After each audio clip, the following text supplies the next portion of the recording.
Mr. President. Senator from Wyoming.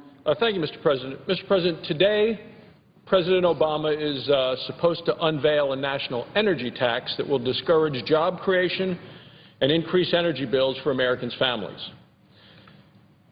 This announcement about existing power plants comes after the Obama administration has already moved forward with excessive red tape that makes it harder and more expensive for America to produce energy.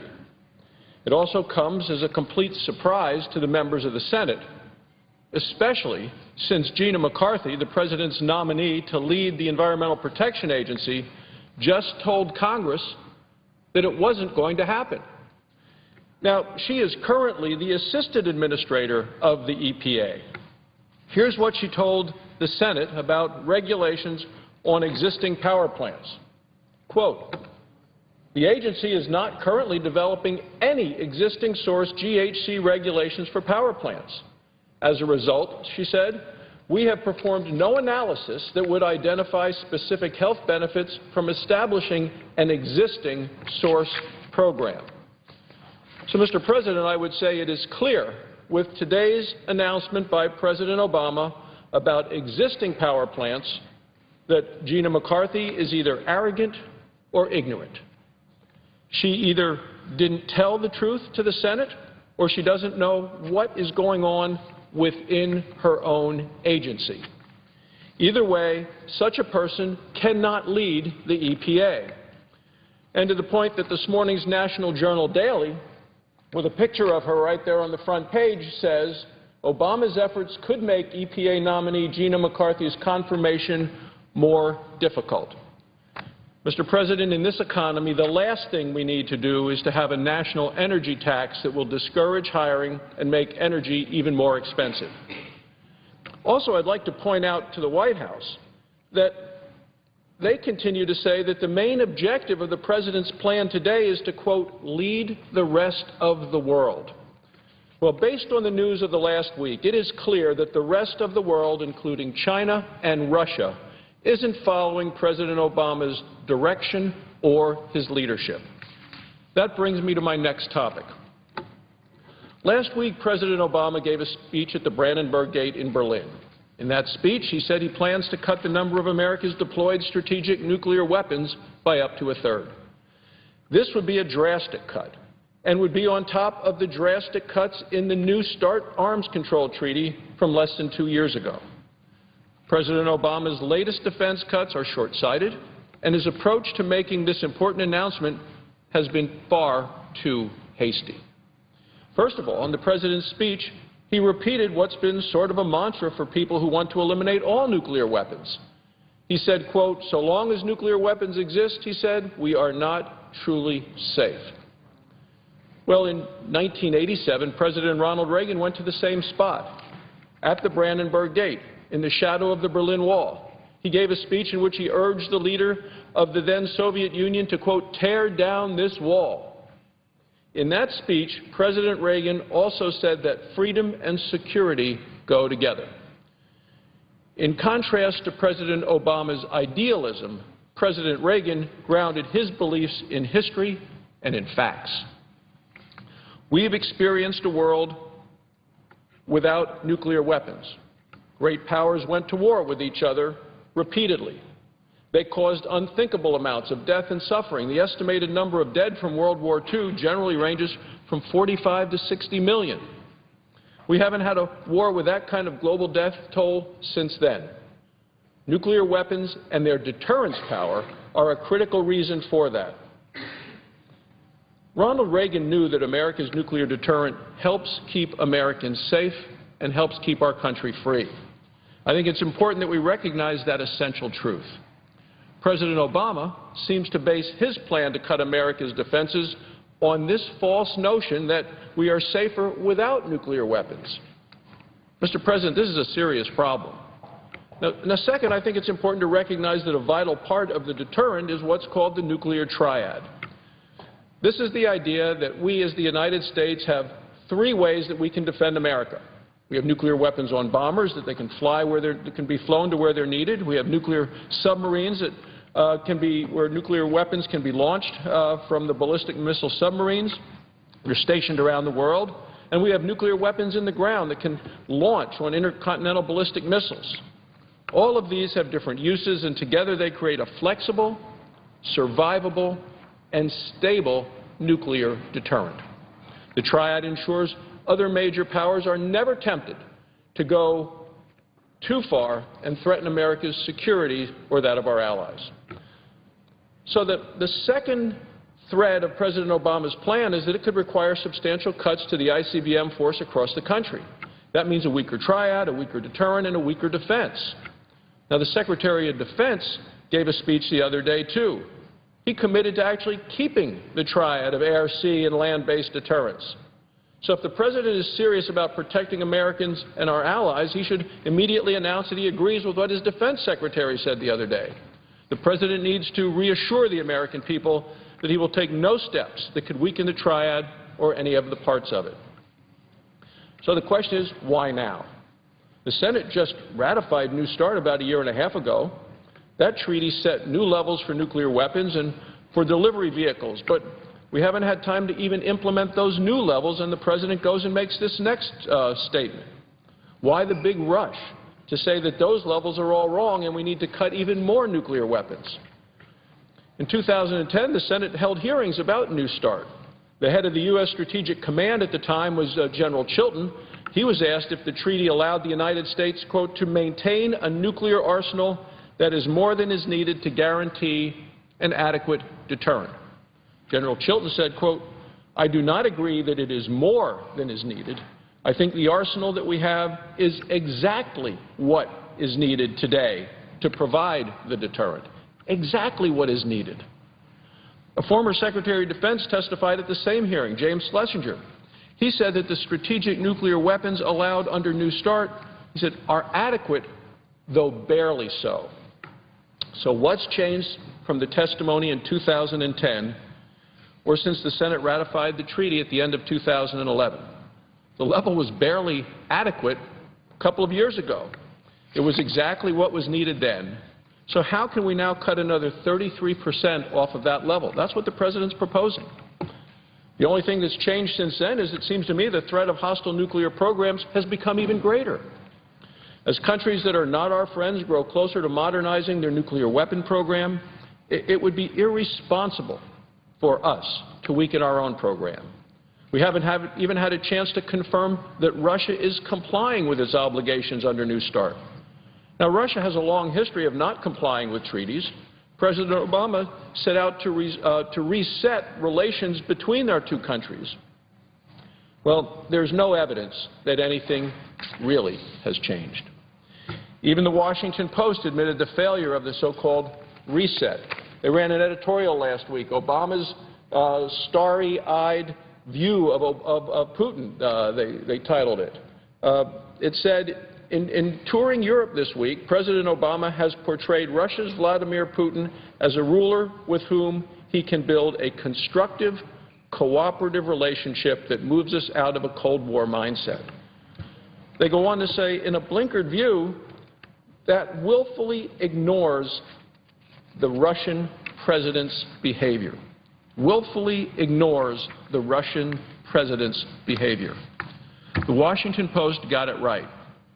Finally, the President seemed to be laying the groundwork in his speech for a new round of cuts that he could do unilaterally. That would be a mistake. Any further reductions in Americans' nuclear defenses should be done through a negotiated treaty with Russia. That means a thorough process open to the scrutiny of the American people and subject to full consideration by this body. New START included a resolution of ratification that specifically says future nuclear arms cuts can be made only through a treaty. Arms control advocates pushing President Obama to make more cuts know that negotiating in public is difficult. They would prefer to strike backroom deals. That is not the political system that our framers designed. They specifically required two-thirds of the Senate to ratify treaties. Such important decisions should not rest in the hands of the President alone or with his selected advisors.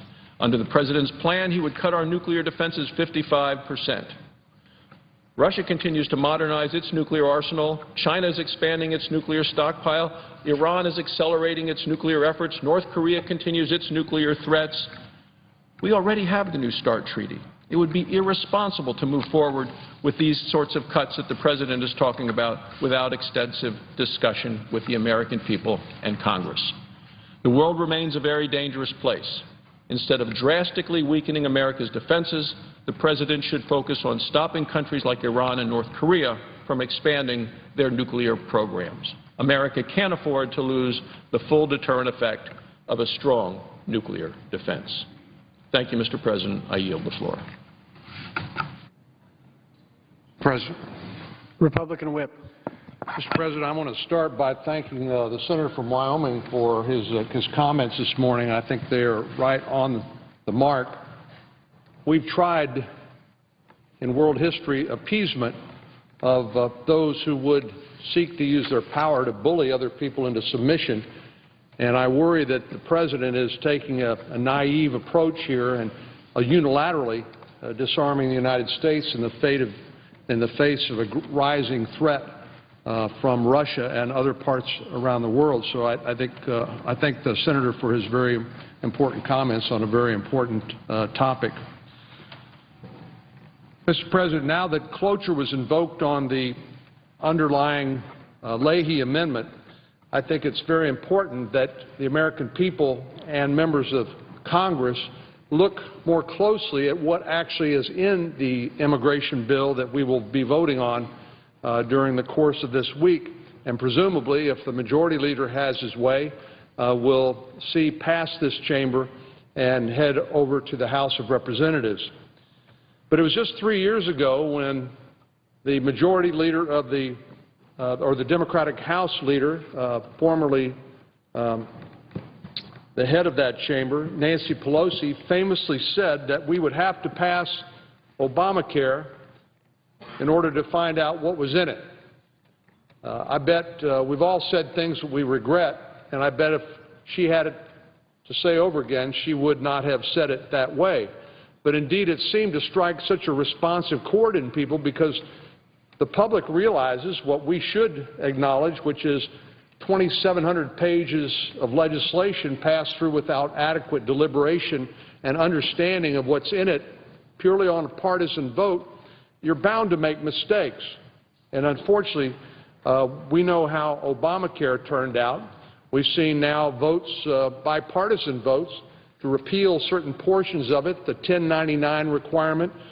We've seen an overwhelming bipartisan vote that would suggest that sooner or later we will repeal the medical device tax, which is a gross receipts tax on the people who are innovating and creating jobs right here in America and creating access to high-quality health care, which makes us second to none.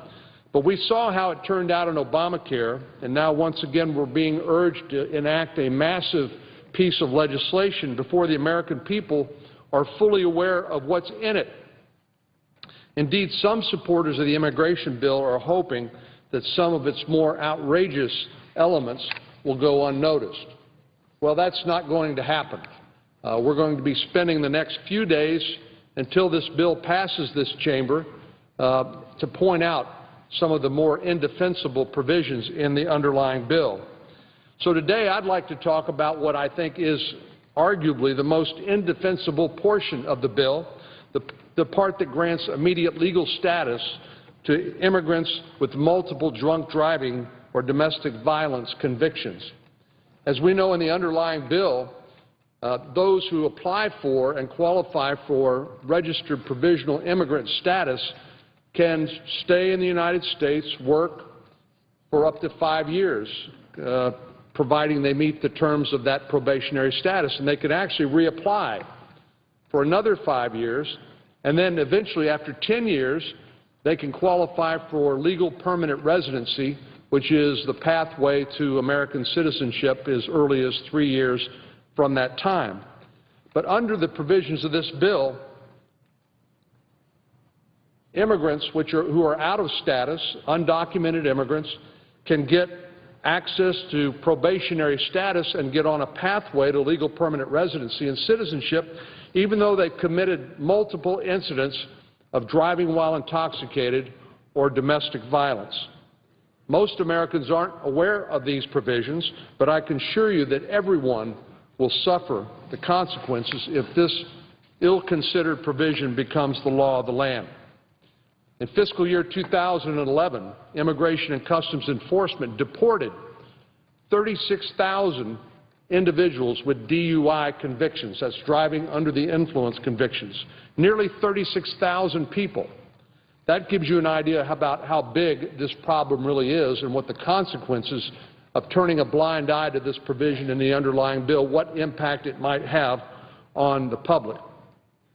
Last week I shared a few stories from my state, Texas, including the story of the sheriff's deputy in Harris County named Dwayne Polk, who was killed last month by an illegal immigrant drunk driver who had previously been arrested both for, number one, driving under the influence, and number two, carrying an illegal weapon. Today I'd like to share two more stories. In August 2011, an illegal immigrant drunk driver crashed his car in Brenham, Texas, killing 4 other people, all of whom were under the age of 23 years old. We subsequently learned that the driver of the car had been arrested just weeks before that deadly accident for, you guessed it, drunk driving.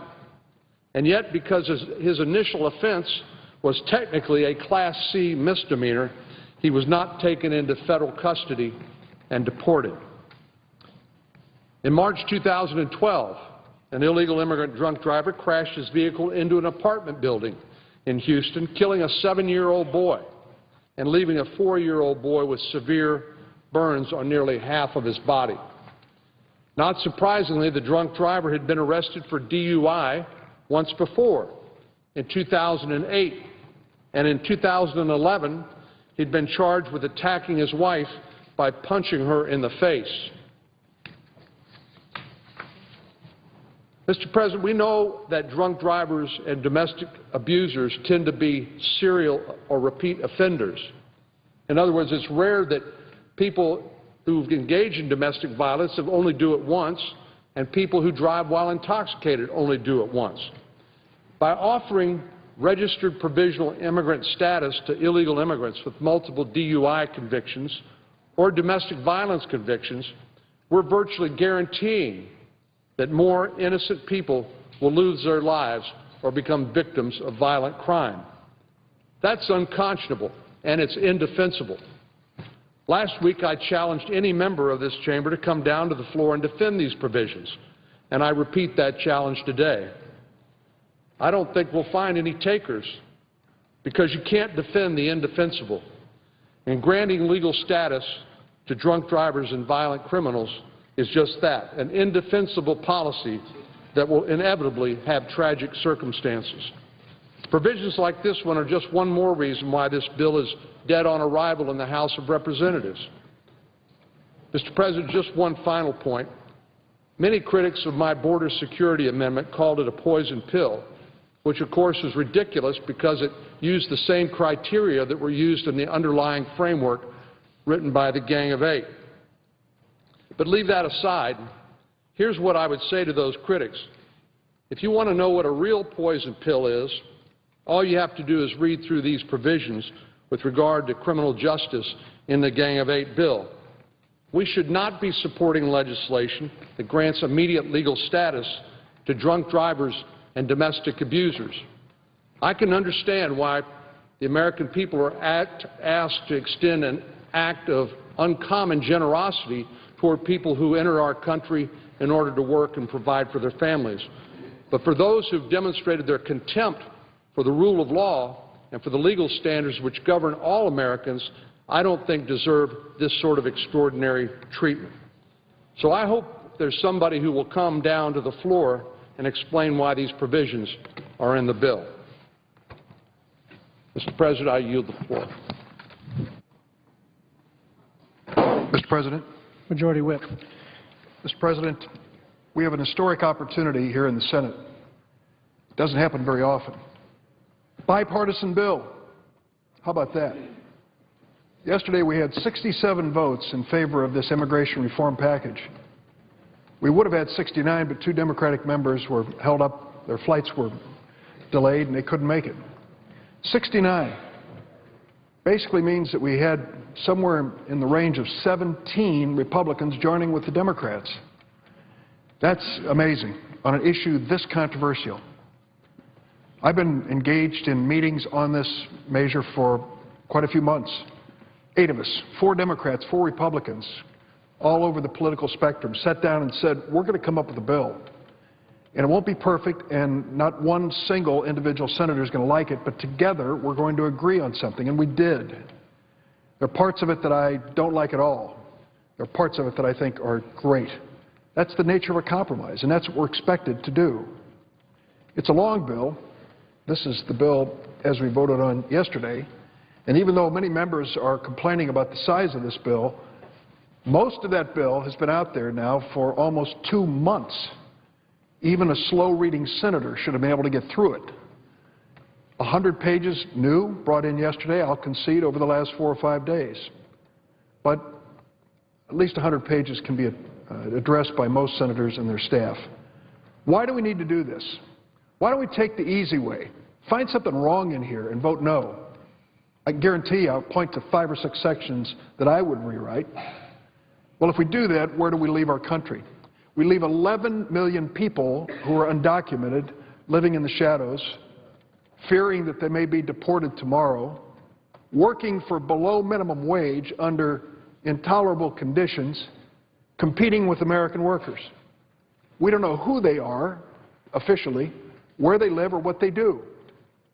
So for the security of the United States, for the competitiveness of American workers, this is a bad situation. What we do is say to these people, come forward. Come forward and register with the government. That's the first step. If you were here before December the 31st of 2011, you can qualify. But you have to go through a criminal background check. Now, the senator from Texas raises questions about whether that background check should be modified this way or that way. I could certainly argue one way or the other as to how it should be modified. But in a 1,200-page bill, that is one very small section, an important one, but only one. What I'm suggesting is we are better off as a nation to have 11 million people come forward, identify themselves, register with our government, pay their taxes, pay a fine, submit themselves to a criminal background check before we allow them to stay in this country. That's certainly better than the current situation.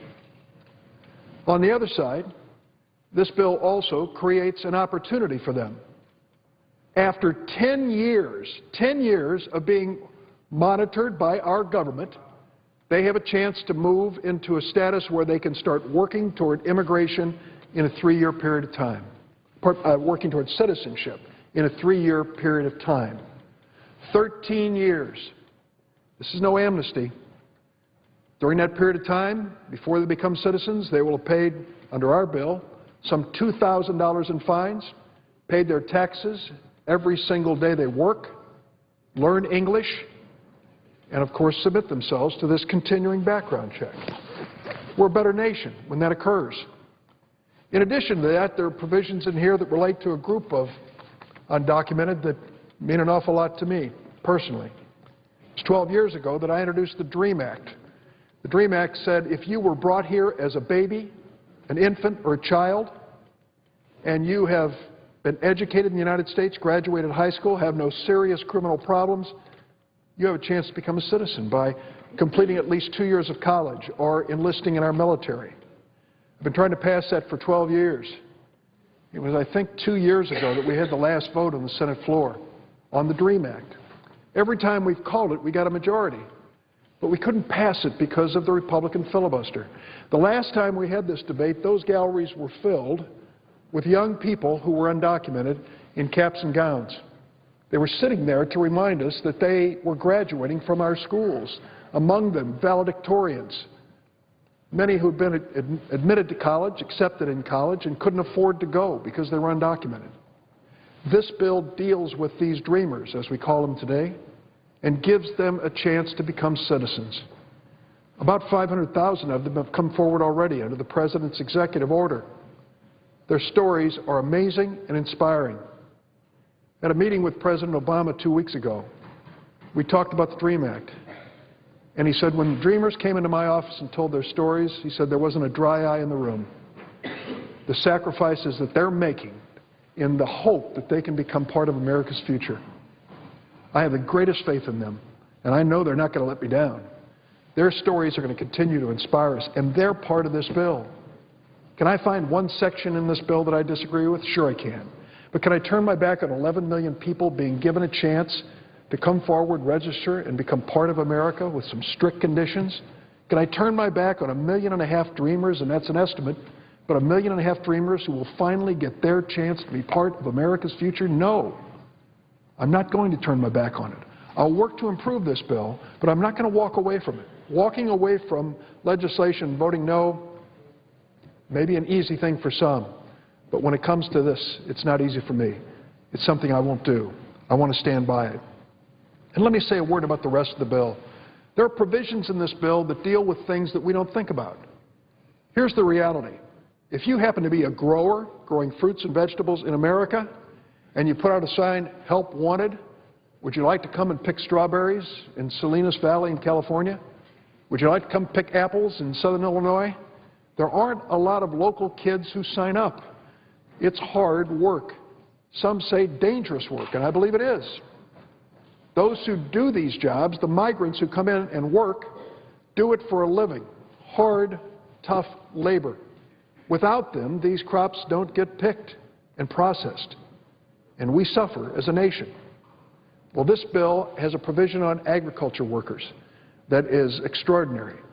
Michael Bennett of Colorado, Dianne Feinstein of California were two who sat down with Marco Rubio of Florida and others, and they worked out an agreement that has been signed on to by the growers and the unions representing the workers. How about that? A business management agreement when it comes, and labor agreement when it comes to ag workers. That's in this bill too. Should we walk away from that? And there's a provision as well to try to tap into the talent that is educated in America that can help us create jobs. Now let me say that one of the things I insisted on in this bill was that before anyone is brought in to fill a job from overseas, you first offer the job to an American.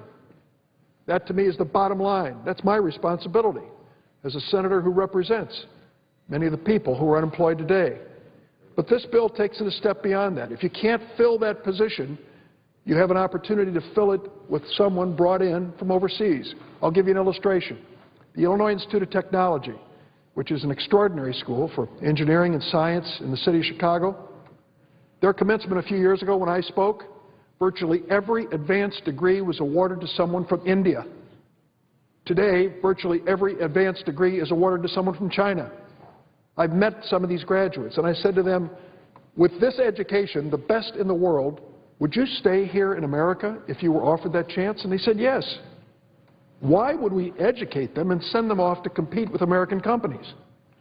If they can be brought into our companies and create American jobs and opportunities with them, it's good for all of us. And that's part of this bill as well. So, Mr. President, as I look at this bill, this is an historic opportunity to solve a problem which has not been addressed seriously in 25 years, a problem which we know confounds us as we deal with 11 million undocumented people within our borders, and one which really reflects on our values as a nation. I gave a speech last week to a group in Chicago, and I talked about this diversity of group, the group that was gathered, black, white, and brown, young and old, men and women. I said if I asked everybody in this ballroom to write their family story, their personal story, each would be different. But there would be two chapters in that story that would be the same. The first chapter you might entitle Out of Africa, because that's where we all started. It was 70,000 years ago when the very first immigrants left Ethiopia across the Red Sea into the Arabian Peninsula and literally populated the world. How do we know that? Because we can find chromosomal DNA that dates back to those original immigrants in every person on earth. We all started in the same place. 70,000 years ago, immigrating out of Africa. The second chapter would be entitled Coming to America, and every single one of us has a different story. My chairman here, proud of his Irish and Italian heritage. His wife, proud of her French-Canadian heritage. I stand here proud of the fact that my mother was an immigrant to this country from Lithuania, brought here at the age of 2. And now it's my honor to stand on the floor of the Senate and represent 12 or 13 million people in the great state of Illinois. As I've said before, that's my story, that's my family's story, that's America's story. We've got to get this right, because immigration isn't just a challenge, it is part of the American heritage. It is who we are. The courage of Senator Leahy's family, the courage of my grandparents to pick up and move and come to a place where many of them didn't even speak the same language is part of our American DNA. That's what makes us different. And that's what makes us better, I guess, I might say with some pride in where I came from. We have to honor that tradition with this immigration reform bill, and I believe we do. To walk away from it at this point in time, to find some fault or some section that you disagree with, it's just not good enough. We've got to accept our responsibility. Yesterday, 67, maybe 69 senators were ready to do that. By the end of the week, stay tuned, we have a chance to pass this bill and make America a stronger nation, be fair and just to the people who are here, and honor that great tradition of immigration.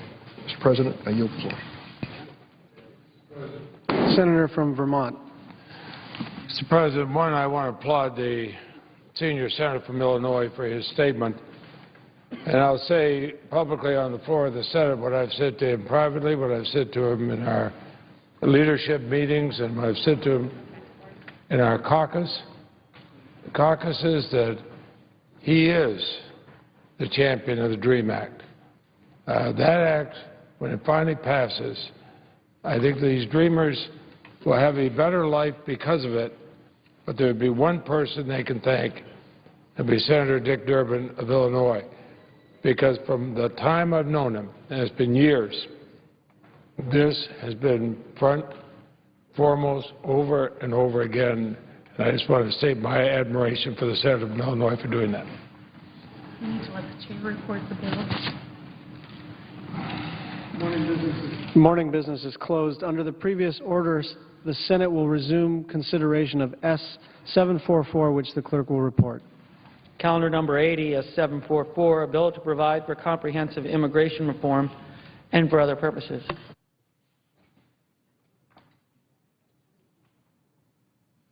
President. Senator from Vermont. Mr. President, yesterday the Senate voted to adopt an amendment offered by Senators Corker and Hoeven relating to border security. Now, I have some misgivings about the policy contained in that amendment. I've spoken to that on the floor. But I commend these senators at the same time for engaging on this legislation and taking the steps they feel are necessary to gain broader support for the underlying bill. We are now one big step closer to a Senate vote on comprehensive immigration reform legislation. I'd like to take just a few moments to reflect on why this legislation is so important, and to remind the Senate, as we consider the bill, we should remember that at its core, it is about people. It is about families seeking the promise of America. It is about children whose parents want what any parent wants for their child: the opportunity to succeed, to prosper, to live in a free and open and welcoming society. To me, the bill is less about numbers and metrics or border fences and technology than it is about human beings and the natural desire we all have to better ourselves, our families, and to give our children the lives we wish for them. The measures in this legislation will give those affected by it the freedom to get on the path to becoming Americans. Our history of immigration is one that honors our free and open society, which has strengthened it. Immigration has in part been the story of enlarging a society made up of individuals who, no matter their vast differences, all believe in the promise of American democracy and the values given to us in our Constitution. When we welcome those who yearn for these values, we strengthen and renew them. Of course, we're a nation of immigrants. Past immigration has helped shape this country and deepens its economic and cultural vibrancy, touching every state and every community, from the far western state of the presiding officer of Hawaii to the northeastern state of my own in Vermont. After the Revolutionary War and into the early 1880s, for example, Vermont had been the slowest growing state in the Union. Old-growth forests had been stripped. Farms had been worn out. But immigrants helped reclaim forsaken farms and to build and operate budding new factories and new centers of industry across the Green Mountain State. The United States has been made stronger by the diverse cultural background that's been woven into our national fabric. This Vermonter is the grandson of immigrants to Vermont from Ireland and Italy, and our heritage is one of which my family and I are fiercely proud. And to appreciate the values inherent in immigration policy, I need only to look at the experience of my own family and the family of my wife, Marcelle. Marcelle's mother and father, Louis Philippe Pomerleau and Cecile Bouchard Pomerleau, emigrated to the United States from the province of Quebec in Canada. Marcelle is a first-generation American born in Newport, Vermont. And of course, to me, is the greatest contribution her mother and father made to Vermont and America. But Marcelle's mother and father contributed much to Vermont and to America in business and music and enriched their own community. Members of her family went on to establish successful businesses and become leaders in their communities, and they've given greatly to Vermont. And Marcelle grew up to serve the communities in which she lived as a registered nurse, caring for others in Burlington, Vermont, and Washington, D.C., and Arlington, Virginia. And like many young immigrants in our country, Marcelle grew up in a bilingual household, knowing two different cultures. But this is America for so many, where young people grow up in families where multiple languages are spoken, where traditions from multiple cultures are observed, and this enriches America. My maternal grandparents came to this country from Italy. My grandfather, like many others who came to Vermont from Italy, was a granite carver.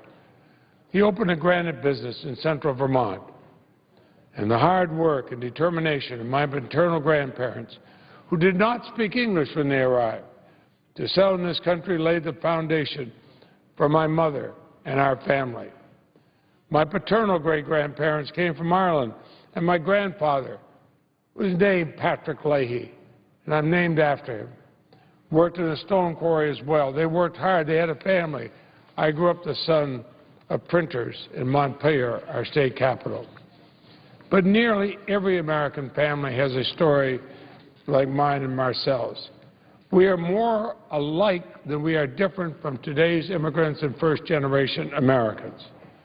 The majority of new immigrants will continue this proud tradition of hard work, the drive toward prosperity, and embracing the values that make America great. And they will someday tell their children and grandchildren of their own immigrant histories, as Marcelle and I learned from our parents and our grandparents. And the bill we consider will continue the cycle of growth and renewal and will improve on many aspects of our immigration system. The bill before us contains measures that are important to many Vermonters. I added a provision that takes an important step toward restoring privacy rights to millions of people who live near the northern border by injecting some oversight into the decision-making process for operating federal checkpoints and entering private land without a warrant far from the border. The bill contains significant measures to assist dairy farmers and other Vermont growers who have long relied on foreign workers and are going to need them in the future. It contains a youth jobs program proposed by Senator Sanders to help young people gain employment. It contains a measure I propose to make sure that no Canadian citizen traveling to Vermont to see a family member will ever be charged a fee for crossing our shared and long and wonderful border.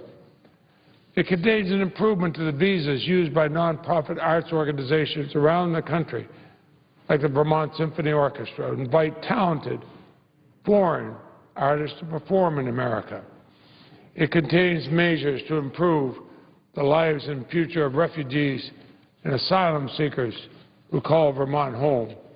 It contains improvements to the H-2B program to help small businesses. And it contains a measure to ensure that the job-creating EB-5 program be made permanent, so the state of Vermont and other states can continue the great work that is being done in our state, done to improve Vermont communities. This is a bill to help Vermont families and businesses alike. So I discuss this legislation today in the context of my personal history. I do it to take a moment to remind all of us that immigration is about more than border security. It is about more than politics. It is about the lives and hopes and dreams of human beings, It is about those who go on to do great things in America. It is about American communities that benefit from immigration. That has been our history, but it should also be our future.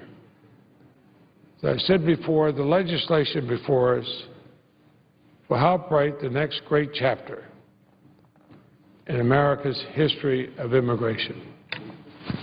So, Mr. President, I see the distinguished ranking member on the floor, and I yield the floor. Mr. President. Senator from Iowa. As we've seen over the past 2 weeks, immigration is a very emotional issue, and it's an issue that engenders strong feelings from both sides of the aisle, and maybe out at the grassroots of America, even stronger feelings than are exhibited here on the floor of the United States Senate. Everyone wants reform here in the United States Senate. I haven't heard anybody say that the President's situation is A-OK. But everyone has their own ideas and different solutions. Now, at the grassroots of America, there are people that say we ought to give citizenship yesterday, and there's people on the other side that say 12 million people ought to be rounded up and shipped out of the country. Neither one of those are very realistic today, but those are even stronger views than you hear on the floor of the United States Senate. Now, we're trying to find some reasonable solution. I don't think that the bill that's eventually going to pass is a reasonable solution, but I won't know whether there's a reasonable solution until we get through the entire legislative process, meaning the House of Representatives and the conference. But I think down the road we can do much better. It's going to be done here in the United States Senate. Now, as I said, everybody has their own ideas and different solutions. Unfortunately, the process hasn't allowed us to fundamentally improve this bill on the floor of the United States Senate. Like we were able to have that chance, not too successfully, but at least we had that chance in committee with that fair and open process. So, out here on the floor of the United States Senate, we haven't been able to vote up or down on common sense amendments or very many amendments at all. I think to this point about 9, 10, 11 amendments are all that we've considered out of 451 that have been introduced. Despite the fact that the American people want the border secured before we provide a path to legalization, this bill appears to be a majority in the body that legalization must come before border security. I ought to say that again. Despite the fact that the American people want borders secured before we provide a path to legalization, there appears to be a majority here in this body that legalization must come before border security.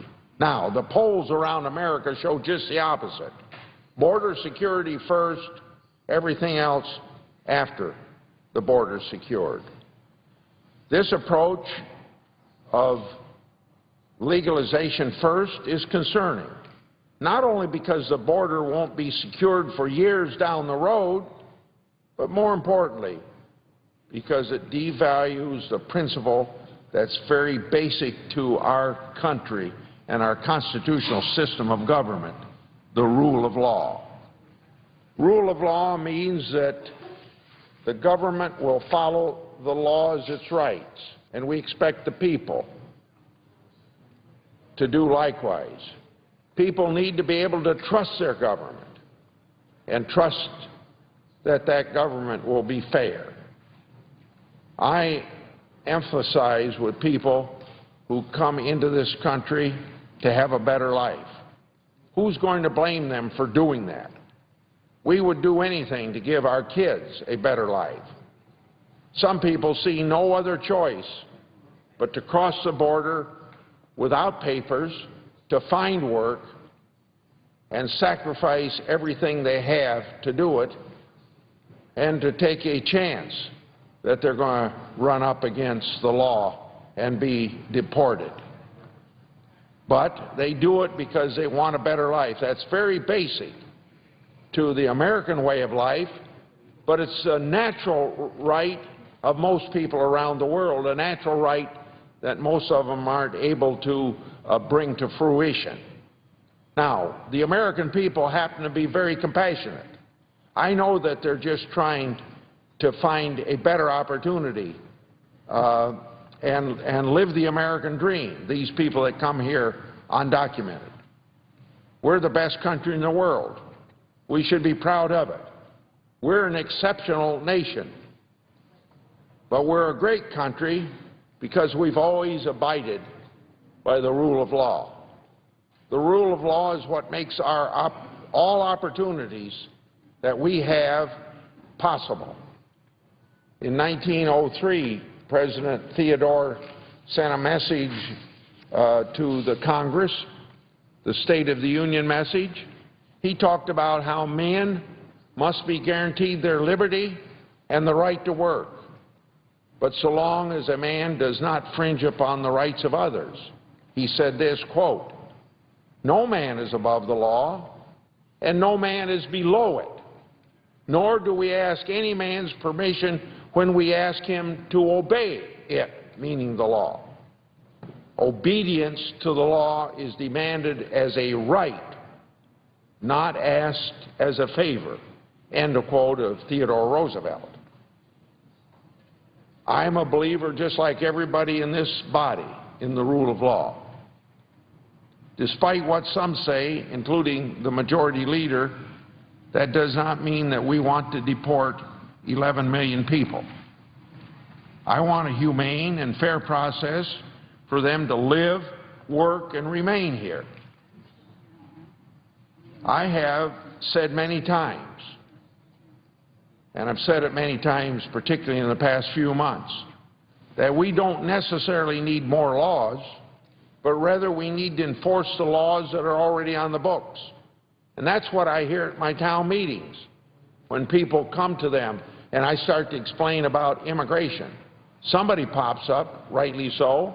We don't need more laws. We just need to enforce what we have on the books. I agree we need to enhance and expand legal avenues for people that want to enter, live, and work in this country.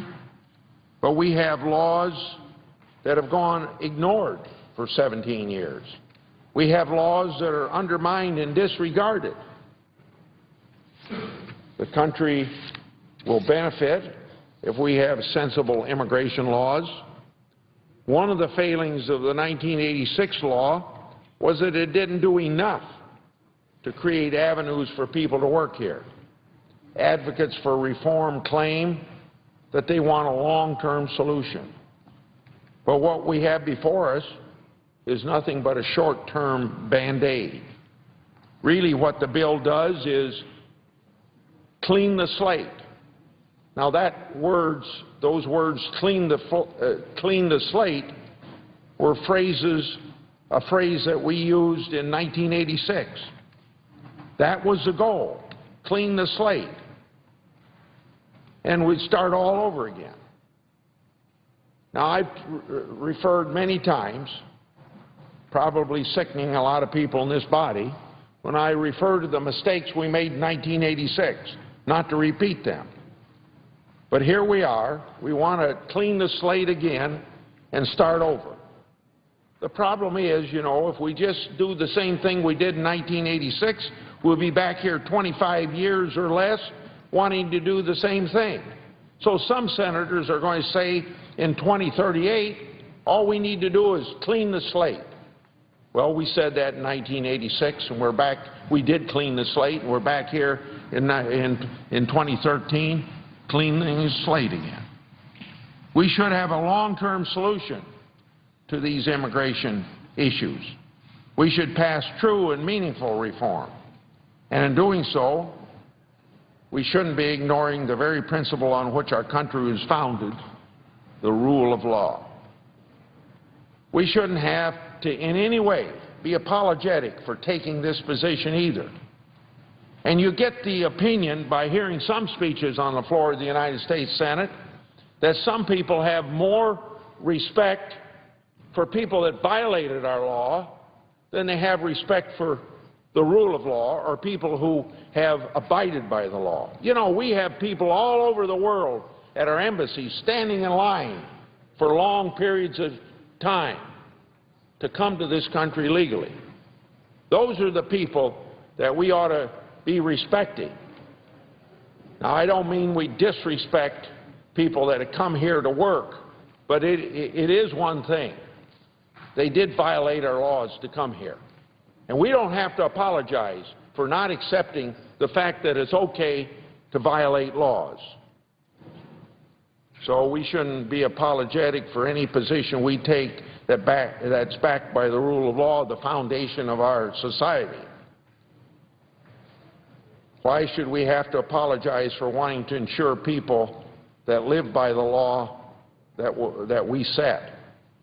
We won't survive as a country if we allow people to ignore the law and be rewarded for it. We just can't be a country of lawlessness. Why is wanting to secure the border anti-immigration? It is not. We're a sovereign nation, and it's our duty to protect the people of this country. That's the first responsibility of the federal government, is to guarantee our sovereignty because it's basic to our national security. It's our right to create procedures whereby others can come to this country and make a living for themselves. This does not mean that we don't want other people from other countries. After all, except for Native Americans, we're all a country of immigrants. Some first generation, and some, I suppose, 5 or 6 generations. We want to ensure that we protect our sovereignty. We want to protect the homeland. So I ask my colleagues to really think about how our country's immigration laws will survive the test of time. If this bill passes as is, will it be a temporary fix or something that we can be proud of for generations to come? Now, it's my understanding that so far, 449 amendments have been filed to this underlying bill, including second-degree amendments. We started off the debate on the Senate floor with my amendment that would have required the border to be, quote, unquote, effectively controlled for 6 months before the Secretary could legalize people that are already present here. We would call them under this bill registered provisional immigrants, and we referred to that as RPI status. Clearly, the other side was afraid of the amendment that I offered because it would have fundamentally changed the bill by requiring that the border be secured before granting 11 million undocumented workers a pathway to citizenship. But not contrary to what the polls of this country, of the people of this country, are telling us they want security first, legalization after security of the border. Now, they've already cooked the books on this bill and don't want to make fundamental changes, regardless of whether they're good changes or not, just because they don't want to upset their deal. So they've insisted on a 60-vote threshold for amendments to pass. When my amendment was up, I refused on that 60-vote requirement, and so they tabled my amendment. What about then, that raises the question, what about the open and fair process that we were promised? We learned on day one of the immigration debate that all this talk about, quote unquote, making the bill better was just plain hogwash. It was all just a phony and empty promise. The sponsors would take to the floor and say that they were ready to move and vote on amendments. But in reality, they were afraid of any good change. They refused to let members offer amendments of their own choosing. Instead, they wanted to pick what amendments members would offer. They wanted to decide who, what, when, and how it would be disposed of. And, of course, that's not right. That's not the open process that was promised. In the last 2 weeks, we have only debated 9 amendments on this bill. Of those amendments, the Majority Leader tabled 3 amendments on a roll call vote. Of the 9, we adopted 3 amendments by a roll call vote. We rejected 3 amendments by a roll call vote. And we adopted another 3 amendments by a voice vote. But I'm sure everyone would agree that debating 9 amendments out of 450 is just not an open and fair process.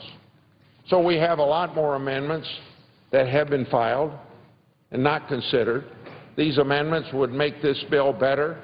Now the sponsors of the bill are arguing that because we had a process in the Judiciary Committee that I have applauded as fair and open, that means we don't need such an open and fair process on the floor of the United States Senate. But what does that say about the other 82 members of this body, that they shouldn't be allowed to offer amendments? Well, the problem is, while the committee process was open, many amendments were defeated and no amendments were adopted that substantially changed the bill in committee. In order to address many issues with this bill, we'd like more votes on amendments before the end of the week. I'd like to discuss some of the amendments we'd like to see debated and considered before this immigration debate comes to an end, just so people have a flavor of the kind of issues we feel have not been fully vetted on the floor of the United States Senate in this process that we were promised was going to be fair and open. A number of amendments we'd like considered would strengthen provisions of the bill dealing with border security, something that the current bill fails to do in a satisfactory manner. As everyone knows, this has been a serious deficiency in the immigration reform bill, regardless of what polls in this country say that they want the border secured first and then legalization. This does it the opposite way, legalizes, and then maybe the border will be secured. For example, Lee Amendment 1207 would prohibit the Secretaries of Interior and Agriculture from restricting or prohibiting activities of the U.S. Customs and Border Protection on public lands and authorize Customs and Border Protection access to the federal lands to secure the border. The Coates Amendment 1442 would require the Secretary of Homeland Security to certify that the Department of Homeland Security has effective control of high-risk border sections at the southern border for 6 months before the Department can process RPI status applications. The Coates Amendment would also require the Secretary to maintain effective control of those high-risk sections for at least 6 months before the Secretary may adjust the status of RPI applicants. The Coburn Amendment 1361 would allow Customs and Border Protection to enforce immigration laws on federal lands. Now, what's wrong with that amendment? Enforce immigration laws on federal lands. Other amendments would beef up our interior enforcement, which we all know is absolutely critical with respect to the success of our immigration system. This is an area where the underlying bill doesn't do enough.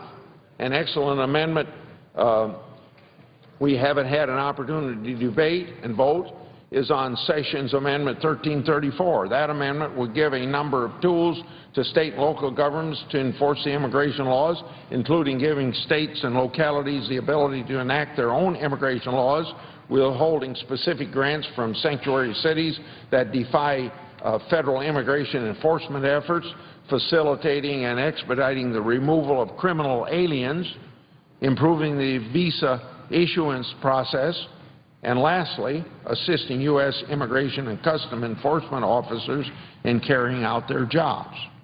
Another amendment, Wicker, 1462, would require information sharing between federal and non-federal agencies regarding removal aliens, which would allow for a quick enforcement against individuals who violate immigration laws.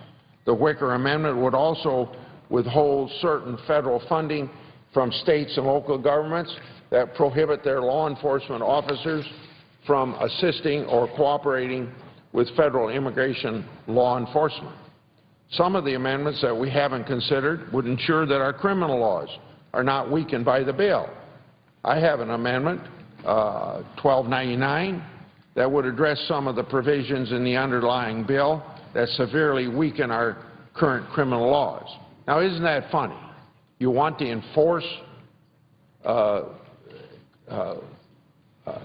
you want to have a better immigration bill, and you're going to weaken certain laws that are already on the books.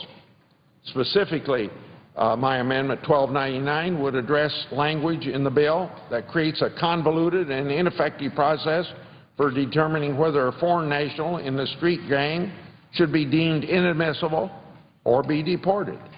I offered a similar amendment in committee where even 2 members of the Gang of 8 supported it. My amendment would have closed a dangerous loophole created by the bill that will allow criminal gang members to gain a path to citizenship. Specifically, in order to deny entry and remove a gang member, Section 3701 of the current bill requires that the Department of Homeland Security prove a foreign national, 1, has a prior federal felony conviction for drug trafficking or violent crime, 2, has knowledge that the gang is continuing to commit crimes, and 3, has acted in furtherance of gang activity. Now, even if all these provisions could be proven, under the bill the Secretary can still issue a waiver. As such, the proposed process is limited only to criminal gang members with prior federal drug trafficking and federal violent crime convictions and does not include state convictions like rape and murder. The trick here is, while the bill wants you to believe that this is a strong provision, foreign nationals who have federal felony drug trafficking or violent crime convictions are already subject to deportation if they are already here and denied entry as being inadmissible. So the gang provisions, as written in the bill, adds nothing to current law and will not be used. It is, at best, a feel-good measure to say that we're being tough on criminal gangs while really doing nothing to remove or deny entry to criminal gang members. It's easier to prove that someone is a convicted drug trafficker than both a drug trafficker and gang member. So, as currently written, why would this provision ever be used? And simply put, it wouldn't be used. My amendment 1299 would strike this do-nothing provision and issue a new, clear, simple standard to address the problem of gang members. It would strike this do-nothing provision and include a process to address criminal gang members where the Secretary of Homeland Security must prove, 1, criminal street gang membership, and that the person is a danger to the community. Once the Secretary proves these 2 things, the burden shifts to foreign nationals to prove that either he is not dangerous, not in a street gang, or that he did not know that the group was a street gang. So, straightforward, and will help remove dangerous criminal gang members. My amendment also eliminates the possibility of a waiver. 1299 should have a vote to make sure that the bill doesn't weaken our current law. A number of other amendments that we'd like to see considered and would help ensure that individuals comply with the immigration law requirements and ensure that the RPI process does not allow individuals to game the system. For example, Rubio Amendment 1225 would require RPI immigrants 16 years old or older to read, write, and speak English. Fisher Amendment 1348 would also insert an English language requirement as a prerequisite to RPI status. Cruz Amendment 1295 would permit states to require proof of citizenship for registration to vote in federal elections. Hatch Amendment 1536 would ensure that undocumented immigrants actually pay their back taxes before gaining legalization. Another amendment, Toomey Amendment 1440, would increase the number of non-immigrant visas available during each fiscal year and would help improve the visa system. Other amendments that we should debate and vote on would strengthen our immigration system by making sure that we don't allow criminal immigrants to stay in our country and put on a path to American citizenship. For example, Vitter Amendment 1330 would make sure that undocumented immigrants who have been convicted of crimes of domestic violence, child abuse, and child neglect would be inadmissible. Inhofe Amendment 1203, it's entitled Keep Our Communities Safe Act, would allow the Department of Homeland Security or a subsidiary agency to keep dangerous individuals in detention until a final order of removal of that individual from the United States. Cornyn Amendment 1470 would make sure undocumented immigrants who have committed an offense of domestic violence, child abuse, child neglect, or assault resulting in bodily injury, violated a protective order, or committed drunk driving would be ineligible for legalization. Portman Amendment 1389 would limit the discretion of immigration judges and the Secretary of Homeland Security with respect to the removal, deportation, and inadmissibility of undocumented individuals who have committed crimes involving child abuse, child neglect, and other crimes of moral turpitude concerning children. Finally, we have an amendment, Portman Amendment 1390, would ensure that undocumented immigrants who have been convicted of crimes of domestic violence, of stalking, of child abuse would be inadmissible. Now, I've gone through a whole bunch of amendments. These are all extremely important amendments that would ensure that the worst kinds of criminal immigrants do not gain a path to citizenship. So I urge the majority to allow us to consider these and other amendments that we'd like to offer to improve the bill instead of cutting us off and shutting off full and open debate of this very important issue, something that we were told from day one we'd have an open and fair process. And what we're doing here, voting this amendment to the House of Representatives on Thursday and Friday, ends up not being a fair and open process. I yield the floor.